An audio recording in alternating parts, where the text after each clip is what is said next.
করদাতাদের জন্য আগামী 5 বছরের জন্য প্রগতিশীল কর কাঠামো প্রস্তাব আমরা এবার দীর্ঘ 5 বছরের ঘোষণা একসাথে দিচ্ছি, যাতে করে প্রেডিক্টেবিলিটি থাকে। করদাতাগণ যাতে ভবিষ্যতে মধ্যমেয়াদে তাদেরকে কী হারে কর পরিশোধ করতে হবে তা সঠিকভাবে প্রেডিক্ট করতে পারে, সে লক্ষ্যে ব্যক্তি করদাতাদের জন্য আগামী 5 বছরের আয়কর হার প্রস্তাব করছি। করসীমা করমুক্ত আয়সীমা মানে স্পিকার, মূল্যস্ফীতি ও জীবনযাত্রার ব্যয় বৃদ্ধির বাস্তবতা বিবেচনায় আগামী 5 বছরের জন্য ব্যক্তি শ্রেণীর করদাতাদের নিম্নরূপ করমুক্ত আয়ের সীমা প্রস্তাব করছি। কর বর্ষ 2026-27 এবং 27-28 3,75,000 টাকা, 28-29, 29-30 4 লক্ষ টাকা, 30-31 4,50,000। এগুলো বাড়িয়ে দেওয়া হয়েছে ভবিষ্যতের ইনফ্লেশন ইত্যাদির চেষ্টা করে। করমুক্ত আয়ের সীমা বিদ্যমান 3,50,000 টাকা থেকে 3,75,000 টাকা এবং পরবর্তী বছরগুলোতে ক্রমান্বয়ে করমুক্ত আয়ের সীমা বৃদ্ধির প্রস্তাব করছি। নিম্নোক্ত বিশেষ শ্রেণীর করদাতাগণের করমুক্ত আয়ের সীমা নিম্নরূপ। বিশেষ শ্রেণীদের জন্য আরও বেশি করমুক্তকরণ করা হয়েছে। করদাতার বিশেষ শ্রেণী 26-27 এবং 27-28, 28-29 এবং 29-30 এভাবে আছে, 3 ভাগে ভাগ করা আছে। নারী করদাতা ও 65 বছর ও তদূর্ধ্ব বয়সের সিনিয়র সিটিজেন 26-27 4,25,000, 28-29 4,50,000, 30-31 5 লক্ষ টাকা।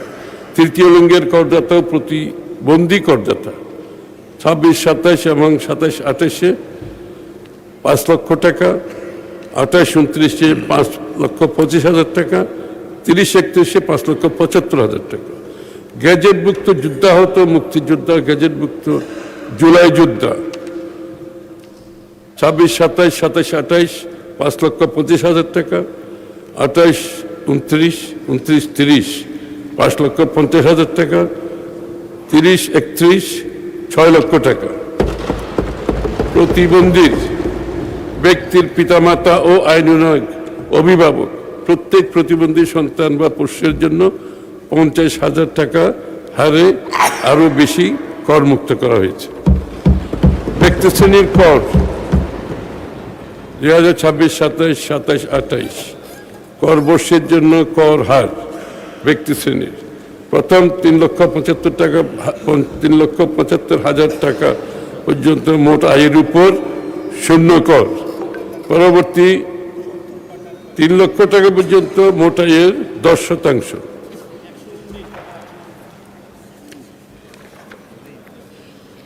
পরবর্তী 40,000 টাকা পর্যন্ত, এটা ক্রমান্বয়ে যেটা বাড়ছে আমি সেটা বলছি, পরবর্তী আরও যদি 40,000 টাকা মোট 4 লাখ, পরবর্তী আরও 4 লাখ টাকা পর্যন্ত আয়ের উপর 15%, পরবর্তী 5 লাখ টাকা পর্যন্ত আয়ের উপর 20%, পরবর্তী 20 লাখ টাকা পর্যন্ত আয়ের উপর 25% উপর, এবং 35,75,000 টাকার বেশি অবশিষ্ট আয়ের উপর 30%। 28-29 এবং 29-30 কর বর্ষের জন্য কর হার প্রথম না পড়লে হয়, এটা পড়ার দরকার নেই, আছে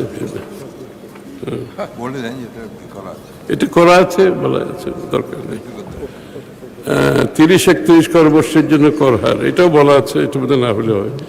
কর্পোরেট কর মাননীয় স্পিকার, এবারের বাজেটে কর্পোরেট কর পরিপালন ব্যবস্থা সহজ ও ব্যবসা বান্ধব করা, অনলাইনে আয়কর রিটার্ন দাখিল ও কর পরিশোধের ব্যবস্থা করা, অতিরিক্ত নিয়মের বেড়াজাল থেকে করদাতাদের রেহাই দেওয়া, ব্যবসার অনুমোদন যোগ্য খরচ বাড়িয়ে এবং উৎসে কর করতে না করার কারণে খরচ অগ্রাহ্য করার বিদ্যমান বিধান বিলোপ করার মাধ্যমে করদাতার করযোগ্য আয় কমানো এবং কর দায় কমানোর ব্যবস্থা নেওয়া হয়েছে। এটা আসলে যেটা বোঝাতে চেয়েছে ওনাদের যেগুলো খরচ অনেকগুলো যেগুলো আগে অ্যালাউ করতেন না বিভিন্ন খরচ এগুলো এখন অ্যালাউ করলে ওনাদের কর কমে যাবে এটাই মিন করছে। সেই সাথে অডিটের জন্য কর মামলা নির্বাচন এবং উৎসে কর যাচাইয়ের জন্য নির্বাচনের